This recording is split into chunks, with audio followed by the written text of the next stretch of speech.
Harry's wife. King, outflanks, Duchess of overseas. We have a situation, of course, of narcissists collide. King Charles, one narcissist of a particular type, Harry's wife of a different type. King Charles operates a facade, but he's a little more dismissive, relies more on superiority than Harry's wife does. She caters more to a victim mentality, or portraying herself as being kind, empathic. Charles has flashes of that apparent kindness, but repeatedly exhibits more of a cold distance, a superiority, or haughtiness. With certain narcissists, when they collide, it can be tempestuous. See When Narcissists Collide, parts 1 and 2. In some instances, you have narcissistic cementation, which is where the two narcissists actually become like two planets orbiting one another, and that they can benefit from the other. It's not to say that it's always a smooth ride, but you don't have the explosive coming together as you might ordinarily find with different subschools of narcissist. Here, there is a differing dynamic because it is not an intimate relationship. They are both non-intimate secondary sources in one another's fuel matrix by virtue of being family members. At present, they don't really have much to do with one another. They're not physically proximate. They're on different sides of the world. As far as we are aware, there are no communications going between the two, and instead, where they come up on one another's radar, both will seek to assert control over one another in a differing way. And at the moment, it's King Charles who has the upper hand, and he's done it again, outflanking Harry's wife. Let's dive in and find out how he's gone about this. The action of the king revolves around the coronation souvenir program, the official one, and a family portrait has been included. The family portrait was taken to mark King Charles's 70th birthday in 2018 and features both his sons, their wives, and includes the three children of the Prince and Princess of Wales, George, Louis, and Charlotte, along with, of course, the now King Charles and Queen Camilla. The Daily Mail describes it as an olive branch, stating, to emphasise his attempts to smooth over family ructions, the king has included a photograph of Harry and Harry's wife in the official Buckingham Palace souvenir programme to accompany the coronation. The rare, relaxed private family portrait was taken by royal photographer Chris Jackson to mark the monarch's 70th birthday in 2018. It was shot in the gardens at Clarence House and shows Charles with Prince George on his knee, Camilla cuddling Princess Charlotte, and the then Duchess of Cambridge holding a baby Louis loose cannon. And as you can see from the photograph, we see Big Willie Styley, trademark big grin there, no tie on display. His wife looking as elegant and fragrant as always. Louis already weighing up in his mind what chicanery he can get up to, already establishing his loose cannon credentials. George, smiling boyishly, sat on his grandfather's knee. Camilla pointing something out to Princess Charlotte. Perhaps one day, young lady, all of this will be yours. Now, of course, at this juncture, back in 2018, Harry's wife was not pregnant. There was no Archie, there was no Lilibet, so they cannot be included in the photograph.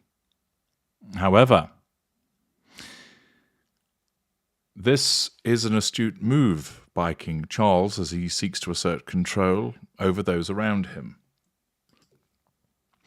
First of all, by including Harry and Harry's wife, it makes him look like he is not being judgmental.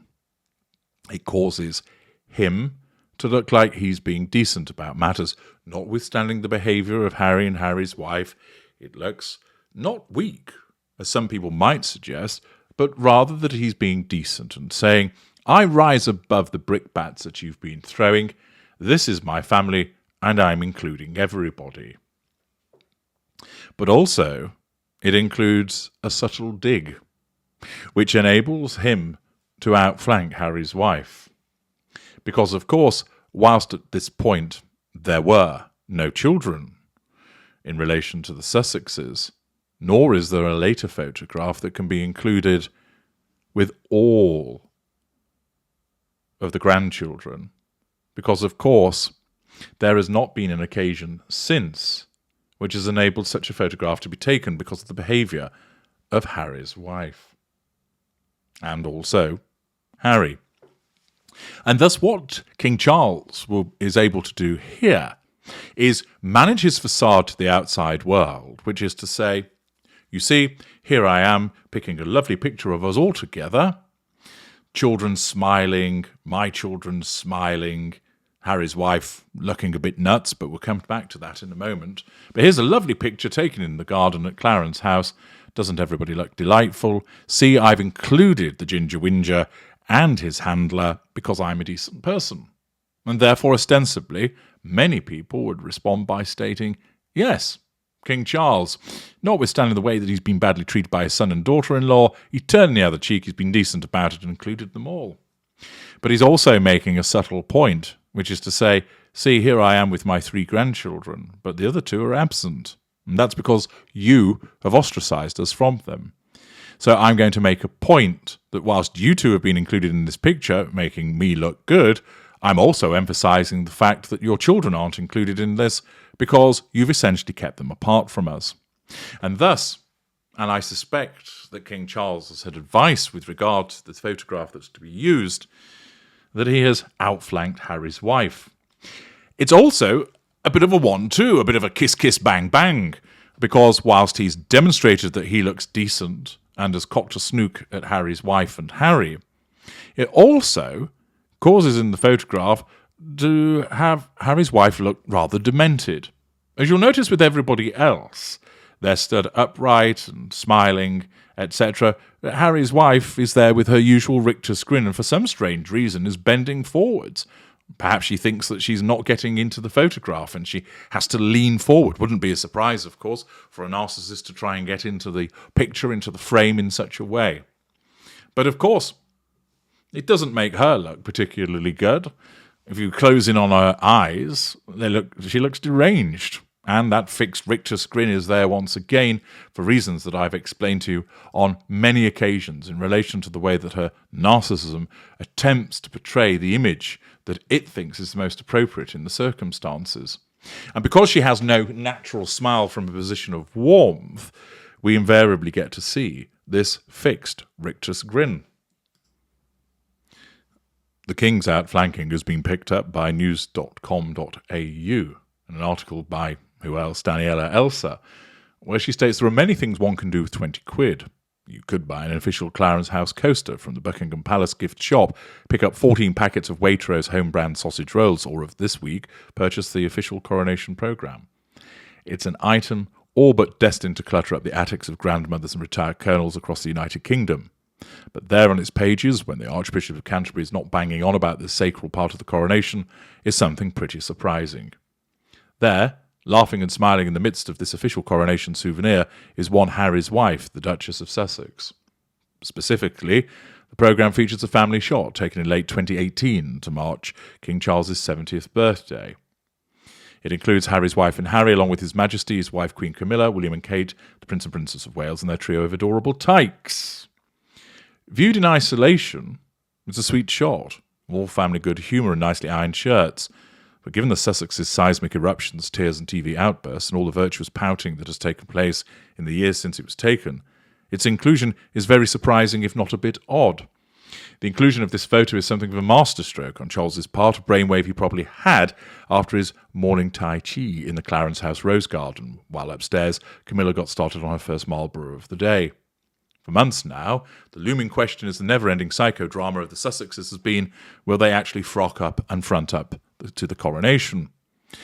You know, after the couple enterprisingly took all their family hurts and transformed them into lucrative small-scale industry, and then after Charles and William remained wholly unmoved in the face of Harry's demands for sorries and hugs, and the use of Balmoral for his full moon workshops. Elsa states that she's guessing.